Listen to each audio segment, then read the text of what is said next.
अस्सलामुअलैकुम। उम्मीद है कि आप सब खैरियत से होंगे। मेरा नाम है मोहम्मद इदरीस और आप देख रहे हो रेडी स्टडी गो। इस लेसन में हम close and types of close discuss करेंगे। यह हमारा लेसन नंबर 3 है। इससे पहले हमने 2 लेसन पढ़े थे। लेसन नंबर 1 में हमने sentence and kinds of sentence discuss किए थे और दूसरे सेंटेंस में हमने प्रेज और टाइप्स ऑफ प्रेज डिस्कस किया है।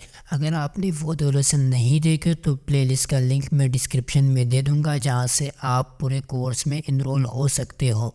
अगर ये वीडियो आप बहुत बाद में देख रहे हो तो आपका full grammar course from basics to advance आपको उसकी प्लेलिस्ट का लिंक डिस्क्रिप्शन में मिल जाएगा। अगर आप किसी भी कॉम्पिटिटिव एग्ज़ाम की तैयारी कर रहे हो या किसी भी एग्ज़ाम की बिगिनर लेवल के हो, एडवांस के हो, इंटरमीडिएट के लेवल के हो, तो ये कोर्स आप सबके लिए है। सबसे पहले हम डिफिनीशन एंड एग्जाम्पल पढ़ेंगे क्लोज की, देन उसके बाद इम्पोर्टेंट पॉइंट ऑफ क्लोज देखेंगे, देन काइंड्स ऑफ क्लोज, फिर kinds of dependent clause. Further हम स्टार्ट करेंगे सबसे पहले क्लोज के डिफिनीशन और उसके कुछ एग्जांपल से। और जो बात रही नोट्स की, तो नोट्स आपको यहाँ से बनाने हैं, ठीक है। A group of word which give complete meaning, सही, complete meaning, a group of word. Sentence में भी हमने पढ़ा था कि a group of words which give complete sense is called clause. तो सर क्या क्लोज और सेंटेंस दोनों बराबर है? तो उस पर बात करेंगे इम्पोर्टेंट पॉइंट पे। ऐसा ग्रुप ऑफ वर्ड्स जो कंप्लीट मीनिंग दे उसे हम क्लोज कहते हैं।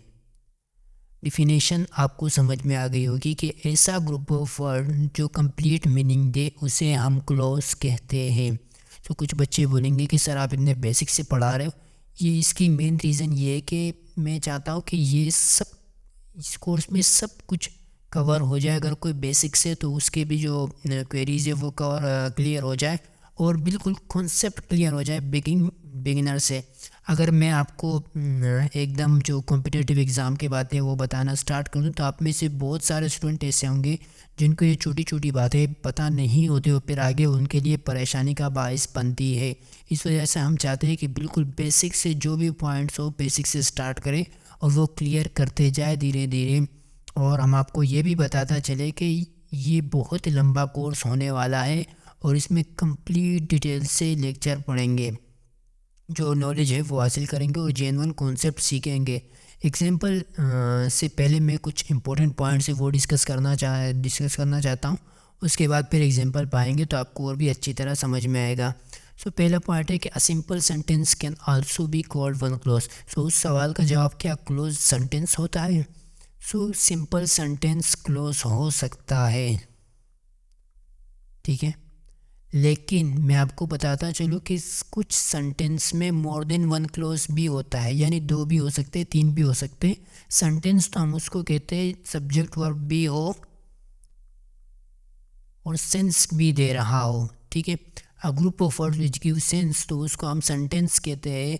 लेकिन सेंटेंस के जब फुल स्टॉप तक तो सेंटेंस होते हैं, लेकिन उसके अंदर जितने सब्जेक्ट वर्ब कॉम्बिनेशन होंगे तो उतने ही हमारे क्लोज होंगे। मान लो एक सेंटेंस में 4 से 5 सब्जेक्ट वर्ब कॉम्बिनेशन है तो उसमें हमारे 4 से 5 सब्जेक्ट 5 से क्लोज है। सो क्लोज के लिए शर्त है कि सब्जेक्ट और वर्ब का कॉम्बिनेशन होना ज़रूरी है। अगर आपको याद हो तो प्रेज में हमने पढ़ा था, प्रेज इसके बिल्कुल अपोजिट है, ठीक है। प्रेज इसको बिल्कुल अपोजिट है। प्रेज में हमने पढ़ा था कि सब्जेक्ट प्लस वर्ब कभी भी नहीं आ सकता, इन दोनों में से कोई एक आ सकता है, दोनों एक साथ नहीं आ सकता। अगर दोनों आएंगे तो क्लोज कहलाएगा। अगर इसमें अगर सब्जेक्ट गायब हो जाए तो दरअसल ये फिर क्लोज हो जाएगा, ना कि प्रेज हो जाएगा, ना कि क्लोज। अब आते हैं एग्जाम्पल पे। एग्जाम्पल पे हमने पढ़ा कि सब्जेक्ट वर्ब कॉम्बिनेशन होना ज़रूरी है, देन वो क्लोज कहलाएगा, अदरवाइज वो क्लोज नहीं कहलाएगा, ठीक है। सो शी इज़ हंग्री, सो यहाँ पे ये हो गया सब्जेक्ट, यहाँ पे वर्ब। आई एम फीलिंग, आई हो गया सब्जेक्ट, यहाँ आई एम फीलिंग ये हो गया वर्ब। ये सब्जेक्ट वर्ब कॉम्बिनेशन, सो ये क्लोज कहलाएगा।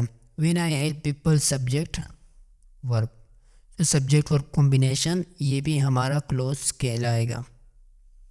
जस्ट आपको क्लोज पहचानना है, फिर उसके बाद आप डिसाइड करेंगे ये डिपेंडेंट है, इंडिपेंडेंट है। फिर उसके बाद फर्दर आप टाइप्स पहचान सकोगे। जब तक आप क्लोज नहीं पहचान पाओगे तब तक आप ये नहीं बता सकते कि ये कौन सा टाइप्स है। सबसे पहले आप पहचानो, देन उसके टाइप्स डिसाइड करो।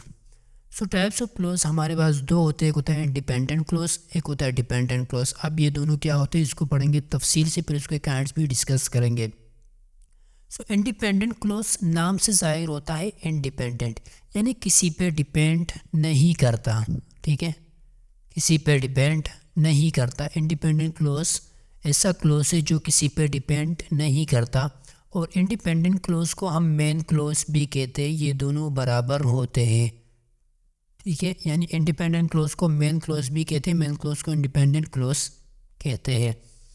N independent clause is the same as a complete sentence and can stand alone. यानी इंडिपेंडेंट क्लोज किसी पे डिपेंड नहीं करता और ये एज अ सेंटेंस आ सकता है। इसकी मेन वजह ये है कि इसमें सब्जेक्ट और कॉम्बिनेशन भी होती है और ये सेंस भी दे रहा होता है। और सेंटेंस में हमने पढ़ा था कि सेंस अगर कोई चीज़ दे रहा और ग्रुप ऑफ वर्ड्स हो तो उसको हम सेंटेंस कह सकते हैं। इस वजह से independent clause as a sentence आ सकता है। दूसरा पॉइंट में an independent clause is a clause that is not depend on anything, वही बात होगी। एग्जाम्पल में अगर आप देख लो तो ही एट डिनर, ये हो गया सब्जेक्ट और ये हो गया वर्ब।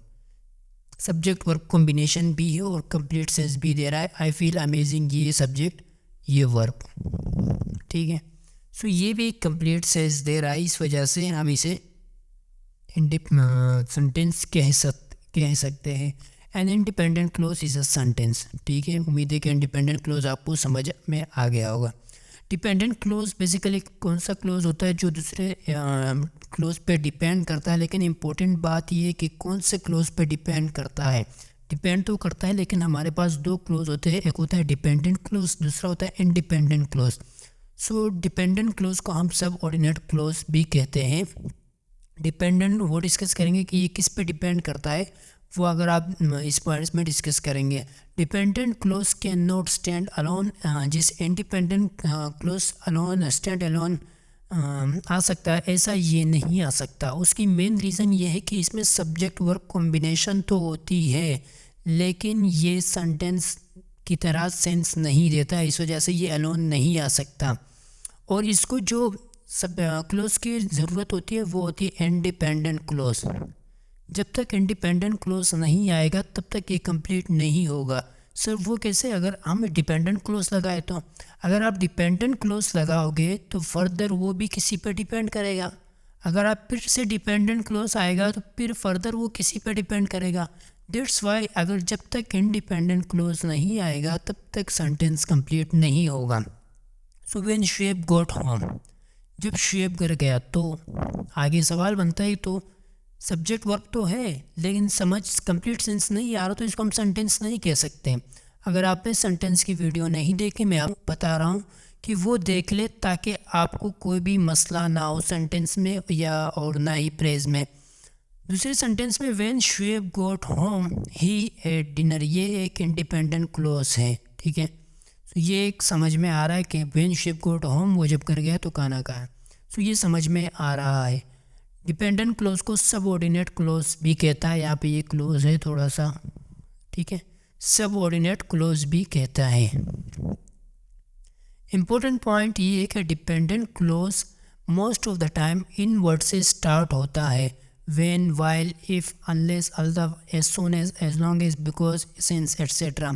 एग्जाम्पल में अगर आप देखो, व्हाइल ही वॉज प्लेइंग, जब वो खेल रहा था, तो आता है ना, तो क्या हुआ, while he was playing, while से स्टार्ट हो रहा है। दूसरे एग्जांपल में if से स्टार्ट हो रहा है। if you come here, अगर आप यहाँ आते हो तो क्या आते हो तो क्या मेहमान नवाजी करेंगे।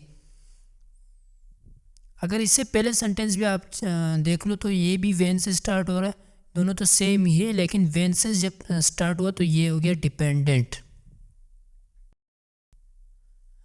डिपेंडेंट क्लोज के फर्दर टाइप्स होते हैं। सबसे पहला होता है नाउन क्लोज, दूसरा है एडजेक्टिव क्लोज, तीसरा है एडवर्ब क्लोज।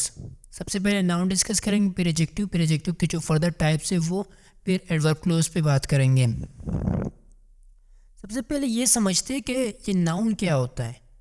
सो नाउन को हम नाउन के वीडियो में कंप्लीट समझेंगे डिटेल से, इसके रूल्स सब कुछ डिटेल से पढ़ेंगे। फिलहाल आपको सिर्फ इतना याद रखना है कि नाउन नेमिंग वर्ड होता है, यानी किसी भी चीज़ का नाम नाउन कहलाता है। और मैं आपको एक और पहचान भी बताऊं कि किसी भी वर्ड से पहले अगर आर्टिकल आता है, सही है सर, ये आर्टिकल क्या होता है? सो आर्टिकल बेसिकली हमारे पास 3 होते हैं, ए, एन, द। किसी भी वर्ड से पहले अगर आपको ये आर्टिकल नज़र आ जाए तो समझ जाना कि ये नाउन ही है। अब समझते हैं noun clause. Noun clause is a clause that has the subject verb combination and work as a noun in sentence. आपके लिए डिफिनेशन बिल्कुल सिंपल वर्ड्स में लिखा गया ताकि आपको रिवाइज करने में और ताकि आपको याद भी रहे और आप नोट्स भी अच्छे बना सको। सो सन डिफिनेशन में बताया जा रहा है कि a noun clause is a clause that has the subject verb combination, यानी सब्जेक्ट वर्ब कॉम्बिनेशन तो ज़रूरी है। अगर ये नहीं होगा तो क्लोज नहीं कहलाएगा, फिर नाउन क्लोज कैसे होगा? तो ये तो शर्त है कि इसका होना ज़रूरी है। And work as a noun in sentence, और सेंटेंस में वर्क करेगा। मैं आपको एग्जांपल समझाने से पहले कुछ इंपॉर्टेंट बातें बताना चाहता हूँ, ठीक है? सो इम्पोर्टेंट ये है कि सब्जेक्ट और ऑब्जेक्ट, ठीक है, सब्जेक्ट और ऑब्जेक्ट सिर्फ 2 ही चीज़ें यानी 2 ही पार्ट्स ऑफ स्पीच आ सकते हैं। नंबर 1 नाउन और नंबर 2 प्रोनाउन। इसके अलावा कोई भी पार्ट्स ऑफ स्पीच ना तो सब्जेक्ट आ सकता है ना ही ऑब्जेक्ट। मिसाल के तौर पर हमारे पास एडजेक्टिव है, एडजेक्टिव क्या करता है? नाउन को मॉडिफाई करता है, ठीक है, तो ये सब्जेक्ट ऑब्जेक्ट नहीं आ सकता। दूसरा आर्टिकल है, ठीक है। तीसरा प्रीपोजिशन है, ये भी नहीं आ सकता। चौथा एडवर्ब है, वो खुद या तो एडवर्ब को मॉडिफाई करता है या तो वर्ब को या एडजेक्टिव को। कंजक्शन, इंटरजेक्शन, सो ये सारे हैं, लेकिन ये कभी भी इसको डिटेल से डिस्कस करेंगे और इसके बाद जो लेक्चर होगा उसमें मैं इसका जो शॉर्ट ओवरव्यू दूंगा। फिर इसके जो अलग अलग चैप्टर डिस्कस करेंगे, एडजेक्टिव का अलग, आर्टिकल का अलग, फिर इस सब के चैप्टर डिस्कस करेंगे ताकि आपको अच्छी तरह समझ में आए। लेकिन फ़िलहाल आप ये समझो कि सब्जेक्ट और ऑब्जेक्ट ये दोनों सिर्फ नाउन या प्रोनाउन हो सकते हैं, इसके बगैर कोई वर्ड्स नहीं हो सकता, ठीक है। अब एग्जाम्पल पे आते हैं। एग्जाम्पल पे अगर आप देख लो कि हाउ यू टीच इंग्लिश, यहाँ पे एक क्लोज कंप्लीट होता है लेकिन सेंटेंस कंप्लीट नहीं होता, सेंटेंस यहाँ पे कंप्लीट होता है। हाउ यू टीच इंग्लिश, ये रहा हमारा सब्जेक्ट, ये रहा वर्ब, ठीक है। हाउ यू टीच इंग्लिश, तो यहाँ पे एक क्लोज कंप्लीट होता है, सब्जेक्ट वर्ब कॉम्बिनेशन, और ये एज अ सब्जेक्ट वर्क कर रहा है, एज अ सब्जेक्ट वर्क कर रहा है। इंपॉर्टेंट बात ये है, as a subject, as a subject सिर्फ नाउन या प्रोनाउन आ सकता है। सो यहाँ पे ये नाउन क्लोज का वर्क काम कर रहा है क्योंकि ये एज अ सब्जेक्ट है। दूसरे सेंटेंस में अगर आप देख लो तो दूसरे सेंटेंस में आई विल डू यहाँ पे है, वैसे ये वाइट है, यहाँ पे क्लोज यहाँ से स्टार्ट हो रहा है। व्हाट नोबडी कुड डू, सही, वर्ड से स्टार्ट हो रहा है और इसमें सब्जेक्ट वर्ब एग्रीमेंट भी है यानी कॉम्बिनेशन भी है, और एज अ ऑब्जेक्ट आया है, और ऑब्जेक्ट का काम सिर्फ नाउन या प्रोनाउन कर सकता है। सो ये हमारा नाउन क्लोज है।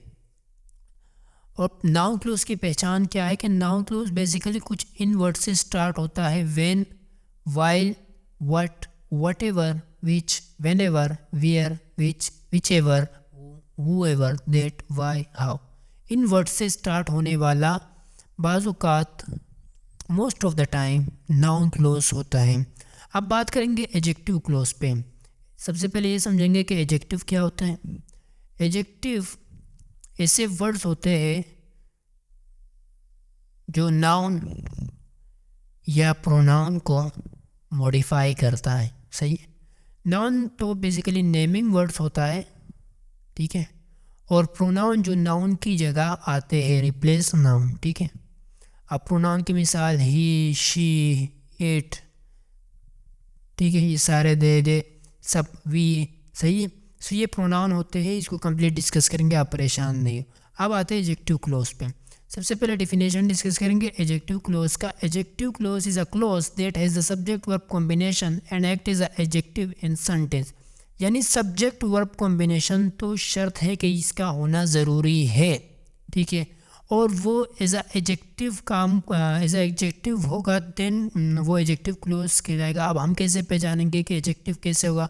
जब भी वो नाउन या प्रोनाउन को मॉडिफाई करेगा देन हम समझ जाएंगे कि ये एक एडजेक्टिव है। अगर पहले एग्जांपल में हम देखें, the person live in Karachi, so आपके जहन में आएगा कौन सा person? Who taught me English. So ये इसकी खासियत बताई जा रही है। ये मॉडिफाई किसको कर रहा है? मॉडिफाई पर्सन को कर रहा है। अब पर्सन नाउन है या प्रोनाउन है? मेरा आपसे सवाल है। अब ये कौन सा नाउन है? इसको छोड़िए फिलहाल, आप ये देखें कि नाउन है कि प्रोनाउन है। आपको ये नहीं देखना कि पर्सन किसी चीज़ का नाम है, किसी शख्स का नाम है, कॉमन नाउन है, प्रॉपर नाउन है। फिलहाल आपको ये देखना है एडजेक्टिव क्लोज का। तो आपको आर्टिकल तो नज़र आ रहे हैं, जब भी आर्टिकल नज़र आ जाए तो आपको समझ जाना चाहिए कि ये नाउन है, ठीक है। लिव इन कराची, ये एज आ एडजेक्टिव आया है इस सेंटेंस में, इस वजह से ये एक एडजेक्टिव क्लोज है। दूसरे सेंटेंस में हम बात करें, he is the student whom I appreciate, ये किसको मॉडिफाई कर रहा है? मॉडिफाई तो ये स्टूडेंट को ही कर रहा है। He is the student whom I appreciate it, यानी अब स्टूडेंट नाउन है या प्रोनाउन है, क्या है? स्टूडेंट नाउन है। क्यों? क्योंकि आर्टिकल लगा हुआ है। जब भी आपको आर्टिकल नज़र आ जाए तो आंखें बंद करके समझ जाओ कि ये एक नाउन है। फर्दर उसके टाइप्स जब हम डिस्कस करेंगे तो आपको पता चल जाएगा कि ये कौन से नाउन है, कॉमन नाउन है, प्रॉपर नाउन है, मटेरियल नाउन, सब डिस्कस करेंगे। बिल्कुल पेशेंस रखिएगा। ये लेक्चर थोड़ा सा लेंथी हो रहा है मुझे पता है, लेकिन मैं समझता हूँ कि सारा कॉन्सेप्ट एक ही लेक्चर में क्लियर हो जाए तो अच्छी बात होगी। Adjective close always work age dependent clause, यानी एडजेक्टिव क्लोज कभी भी इंडिपेंडेंट नहीं आ सकता। ये इंडिपेंडेंट कैसे आएगा जबकि ये डिपेंड खुद नाउन या प्रोनाउन पे कर रहा है? जब तक नाउन या प्रोनाउन नहीं आएगा तब तक ये नहीं आ सकता। Adjective close most of the time इन वर्ड से स्टार्ट होता है, विच, हु, देट, हुम, वियर, वोज, वाई। सही है। जब भी आप एक्सरसाइज सॉल्व किया करें तो सबसे पहले आप अगर बिगिनर लेवल पे तो आप ट्रिक्स अप्लाई करें ताकि आपकी प्रैक्टिस ज़्यादा से ज़्यादा हो जाए। जब आपकी प्रैक्टिस अच्छी हो जाएगी तो आपको ये ट्रिक्स और ये वर्ड्स वगैरह अप्लाई करने की ज़रूरत नहीं पड़ेगी। आप खुद ब खुद पहचान लोगे कि ये इंडिपेंडेंट है, डिपेंडेंट है, नाउन है, प्रोनाउन है, वर्ब है। आप इंशाल्लाह अगर आप हमारे साथ एंड तक रहिएंगे तो आपको पार्ट्स ऑफ स्पीच में थोड़ा सा भी मसला नहीं होगा, आपको बिल्कुल भी प्रॉब्लम नहीं होगी। अब एडजेक्टिव क्लोज के भी फर्दर 2 टाइप्स होते हैं। आज तो टाइप्स पे टाइप्स पढ़ाते जा रहे हैं और ये वीडियो काफ़ी लेंथी होने वाली है। अगर आप यहाँ तक हमारे साथ जुड़े हुए हैं तो आप में वो अंदर चाहत है कि आप इंग्लिश सीखना चाहते हो और अच्छे कॉन्सेप्ट सीखना चाहते हो और आप सीखोगे, ये मेरी गारंटी है आपसे। नंबर 1 होता है एसेंशियल एडजेक्टिव क्लोज, दूसरा होता है नॉन एसेंशियल एडजेक्टिव क्लोज। सो इसके नाम से जाहिर होता है एसेंशियल ज़रूरी, ठीक है, नॉन एसेंशियल गैर ज़रूरी। सो इसके नाम से पता चल रहा है कि एसेंशियल एडजेक्टिव क्लोज क्या होगा, नॉन एसेंशियल एडजेक्टिव क्लोज क्या होगा। लेकिन फिर भी हम डिस्कस करेंगे और एग्जांपल पढ़ेंगे ताकि आप इम्प्लीमेंट भी कर सको। Essential adjective clause. An essential adjective clause is a clause that gives essential information about the noun. अगर आप इस डिफिनेशन पे गौर करो तो हमने ये डिफिनेशन, सारी डिफिनेशन जितनी भी लिखवाई है सब इजी वर्ड्स में लिखवाए ताकि आपको आसानी से समझ में आ सके। एसेंशियल एडजेक्टिव क्लोज ऐसा क्लोज होता है जो ज़रूरी इन्फॉर्मेशन दे नाउन के बारे में, गैर ज़रूरी नहीं यानी ज़रूरी हो। एग्जांपल से और भी अच्छी समझ में आ जाएगी कि the people have less disease. तो आपके जहन में सवाल आएगा कि सर कौन से people? Who work out daily, जो रोज़ वर्कआउट करते हैं, ठीक है। दूसरे सेंटेंस में the movie yesterday was amazing. कौन सा movie? That we watch. Yesterday तो क्या पता कौन सी मूवी, हमें तो नहीं पता। सो दैट वी वॉच, जो हमने देखी थी वो अमेजिंग थे। तो ये एसेंशियल इन्फॉर्मेशन है, दैट्स वाई इसको हम एसेंशियल एडजेक्टिव क्लोज कहते हैं। अब नॉन एसेंशियल एडजेक्टिव क्लोज किससे कहते हैं? वो एडजेक्टिव क्लोज जो नॉन एसेंशियल इन्फॉर्मेशन दे, यानी गैर ज़रूरी इन्फॉर्मेशन दे नाउन के बारे में या प्रोनाउन के बारे में, एग्जाम्पल्स और भी अच्छी समझ में आएगी कि the Taj Mahal is in Agra. यहाँ तक भी अगर बताया जाए तो समझ में आ रहा है, क्योंकि ताज महल सबको पता है खूबसूरत है। अब the Taj Mahal which is very beautiful, ये एक नॉन एसेंशियल है, अगर इसको बताया जाए ना बताया जाए तो बराबर है, is in Agra. Asif who is great a student of my works in Canada, अगर हम सिर्फ इतना ही बता दें आसिफ वर्क्स इन कनाडा, तब भी बात बन जाएगी और ठीक ही होगी। ठीक है, ये एक नॉन एसेंशियल एडजेक्टिव क्लॉज है। अब एडवर्ब क्लॉज समझेंगे। सबसे पहले तो ये समझेंगे कि एडवर्ब क्या होता। ठीक है, adverb basically adverb verb adjective और खुद एडवर्ब को जो मॉडिफाई करे उसको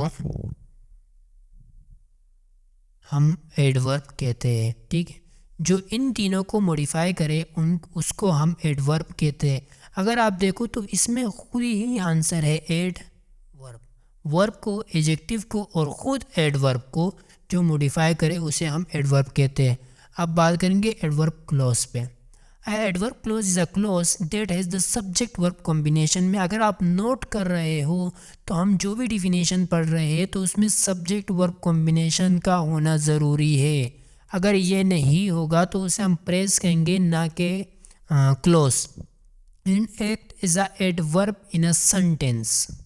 act is a adverb, adverb के कैसा, जब भी वो वर्ब या एडजेक्टिव या एडवर्ब को मॉडिफाई करेगा देन वो एडवर्ब कहलाएगा। आई teach English because I love it. अब ये मॉडिफाई किसको कर रहा है, ये टीचिंग को। ठीक है, I teach English because I love it. You can place it wherever you want. ठीक है, सो यहाँ पे हमारी क्लास ख़त्म होती है। और अगर आपने अभी तक हमारा व्हाट्सएप ग्रुप ज्वाइन नहीं किया सो आपको नीचे डिस्क्रिप्शन में उसका भी लिंक मिल जाएगा, वहाँ से आप हमारा व्हाट्सएप ग्रुप ज्वाइन कर सकते हो जहाँ पे हम मटेरियल प्रोवाइड करते हैं। और टेलीग्राम चैनल भी ज्वाइन करना, टेलीग्राम चैनल पे भी हम मटेरियल प्रोवाइड करते हैं। टेलीग्राम पे आप सर्च करना रेडी स्टडी गो, आपको हमारा चैनल ये जो लोगो है ये नज़र आ जाएगी, वहाँ से आप ज्वाइन कर लेना ताकि आपको भी मटेरियल प्रोवाइड हो सके। और क्विज़ को सबमिट करने के लिए हमारी वेबसाइट को विज़िट करना और कोर्स में इनरोल होना, जो लिंक मैं आपके साथ शेयर करूँगा, अगर आप उस लिंक से विज़िट करोगे तो कोर्स आपके लिए बिल्कुल फ्री होगी और उसमें आप क्विज़ भी अटेम्प्ट कर पाओगे। ठीक है, वेबसाइट की लिंक आपको ग्रुप के डिस्क्रिप्शन में मिल जाएगी।